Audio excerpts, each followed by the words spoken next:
शिव महापुराण की कथा कहती है, यदि राहु है, केतु है, शनि है, मंगल है, बुध है, शुक्र है, शनि है, आपको कोई भी ग्रह परेशान कर रहा है, आपके जीवन में कोई ग्रह अगर अनिष्टकारी है, आपके जीवन में अगर कोई ग्रह अनिष्टता प्रदान कर रहा है, तो निवेदन है शंकर के मंदिर में जो कलश लेकर आप जाएं, जल लेकर जाएं, उस कलश में मात्र अक्षत के 2 दाने डालकर ले जाएं, मात्र 2 अक्षत के दाने। जैसे सूर्य नारायण को प्रसन्न करने के लिए अपन कुंकू डाल लेते हैं, हल्दी डाल लेते हैं जल में, या चने की दाल डाल लेते हैं जल के अंदर। सूर्य नारायण को प्रसन्न करने के लिए हमने चने की दाल डाली, कुंकू डाला, हल्दी डाली, और कभी कभी सूर्य नारायण भगवान से बहुत जरूरी काम है और वो कार्य हो ही नहीं रहा है, या तन पर कोई रोग हो गया है, तो उसको मिटाने के लिए कई बार हमने भगवान सूर्य को अर्घ देते समय सफेद फूल भी डाला है, कभी लाल फूल भी डाला है।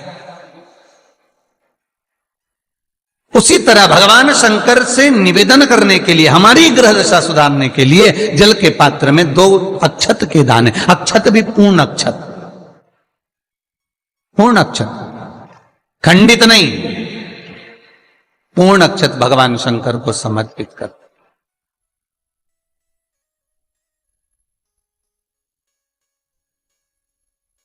और बाबा भोलेनाथ को जब हम जल समर्पित करें तो राहु, केतु, मंगल, शनि, शुक्र, बृहस्पति जितने ग्रह हैं सब अनुकूल हो जाते हैं महाराज, सब अनुकूल, सारे अनुकूल। ये उसके लिए जो बच्चा पढ़ने में कमजोर हो, जिसका विवेक काम नहीं कर रहा हो, जो बच्चे की बुद्धि विद्या अध्ययन में नहीं रमती हो, लगती ही नहीं हो, महाराज तांबे के कलश में जल लीजिए, उस जल में अक्षत के 7 दाने डाल लीजिए। तांबे के कलश में जल हो, जल में अक्षत के 7 दाने, ये जो 7 दाने अक्षत के आप डालेंगे, जो बच्चा पढ़ने में कमजोर हो, विद्या में कमजोर हो, या बुद्धि या विवेक से कमजोर हो, मैं उनके लिए भी कहूंगा जिनकी बुद्धि ही काम नहीं करती, जो मानसिक विकलांगता के प्रति, या कई लोगों से मैं निवेदन करूंगा कि मान लो आज आपका मन शांत नहीं है, आज आपकी बुद्धि शांत नहीं है, आज आपका चित्त शांत नहीं है, आज आपका विवेक शांत नहीं है, बहुत क्रोध आ रहा है, चिड़चिड़ प्रवृत्ति हो रही, घर में अच्छा नहीं लग रहा, परिवार में बात कर रहे हो और मन शांत नहीं है, मैं उनके लिए भी कहूंगा कि जो भगवान के मंदिर जाते हो और मंदिर में जाकर उनको चित्त ना लगता हो, भगवान के मंदिर में पहुंचकर उनको मूर्ति का दर्शन कर कर ठीक ना लगता हो, वहां पर भी उनको श्रेष्ठता नहीं लगती, उनके लिए भी कहूंगा चावल के 7 दाने जल के पात्र में डाल लीजिए और मात्र 5 पुष्प सफेद जल के पात्र में डाल लीजिए। दुर्वा के 3 बट, एक लंबी सी, यहां तो अभी दुर्वा नहीं है, पर एक लंबी सी जो दुर्वा होती है, दुर्वा में 3 गांठ पड़े, लंबी डंडी होगी तो 3 गांठ अपने आप आ जाएगी, 3 बट वाली दुर्वा उस जल के अंदर डाल लीजिए और शंकर के मंदिर में जाकर उस जल को समर्पित कर दीजिए। जल समर्पित करना है, ये वाला जो जल चढ़ाएंगे आप शंकर को, जैसे शिवलिंग सामने है और जल का पात्र अपने हाथ में है, तो उल्टा जल चढ़ाएंगे, ऐसे आपकी ओर मुख करा हुआ कलश भगवान शिवलिंग पर आप चढ़ाएंगे, उल्टा के बाद, इस तरह से, ऐसे नहीं चढ़ाना है उसको, इस तरह से चढ़ाना अपनी हो। मात्र 15 से 20 मिनट में जिसकी चित्त वृत्ति रमती नहीं हो, शांत नहीं हो रही हो, बुद्धि चित्त ना लग रहा हो, 15 से 20 मिनट में अंतर आ जाएगा, आपका हृदय चित्त प्रसन्न होगा। और बच्चों से निवेदन है, जो विद्या में कमजोर है, जिनकी विवेकता विकलांगता की हो और बुद्धि काम ना कर रही हो, वो जल चढ़ाने के बाद कटोरी में वो जल के झेल कर उस जल का पान करना प्रारंभ कर दीजिए महाराज।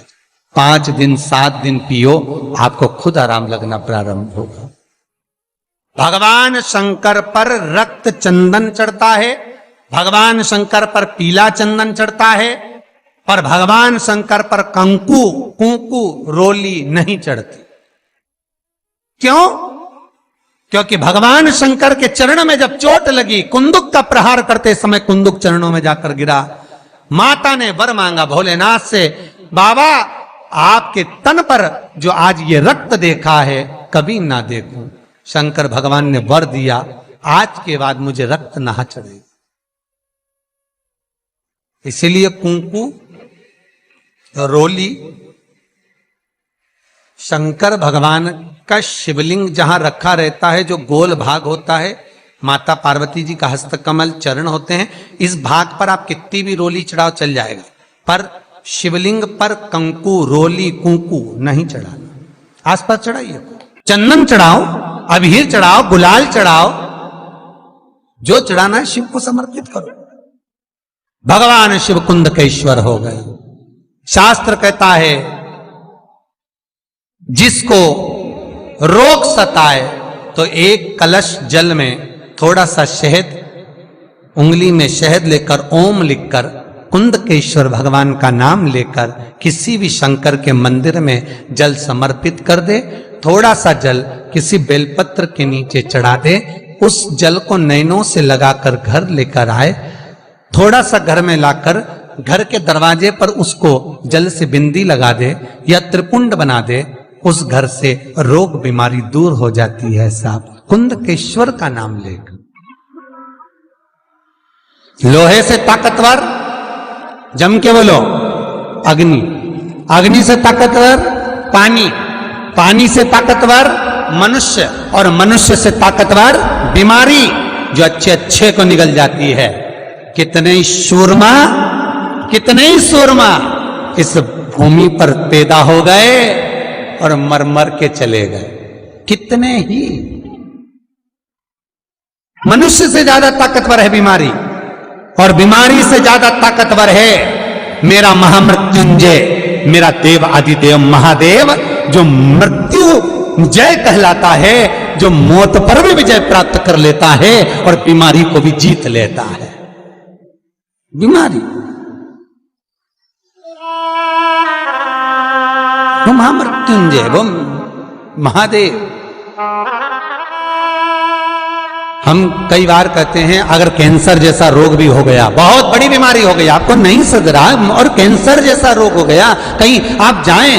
डॉक्टर को दिखाएं, मना नहीं है, और उसकी टेबलेट लेने से पहले इस महादेव के चरणों की टेबलेट जरूर लेना, उसकी औषधि जरूर लेना। एक बार जहां शिव और सती का विवाह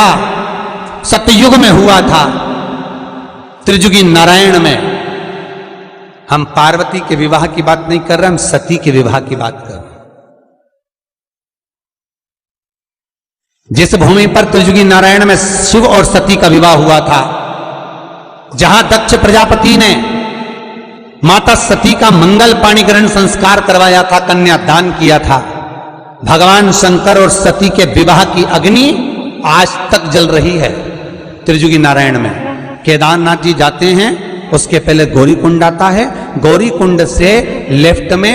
8 किलोमीटर की 10 किलोमीटर की दूरी पर त्रिजुगी नारायण है। त्रिजुगी नारायण में जहां पर भगवान शंकर और सती ने फेरे लिए थे, भगवान और शिव और सती के, जहां शंकर और सती की भांवर डली थी, फेरे हुए थे, उनके फेरे लेते समय माता सती के चरणारविंद से, भगवान शंकर के चलने पर सती माता के चरणारविंद से कुंड उत्पन्न हो गए। उस कुंड का पानी बोतल में भरकर लेकर आ जाओ, और उन 7 कुंड हैं, 4 तो कुंड पास में हैं और 3 कुंड पीछे की ओर है। 7 कुंड का जल लेकर आओ बोतल में भरकर, और जिसको कैंसर जैसी बीमारी है, सुबह खाली पेट 1 ढक्कन 2 ढक्कन उसको पिलाना चालू करो, धीरे धीरे उसको आराम लगना चालू हो जाएगा, दवाई लगना प्रारंभ हो जाएगी।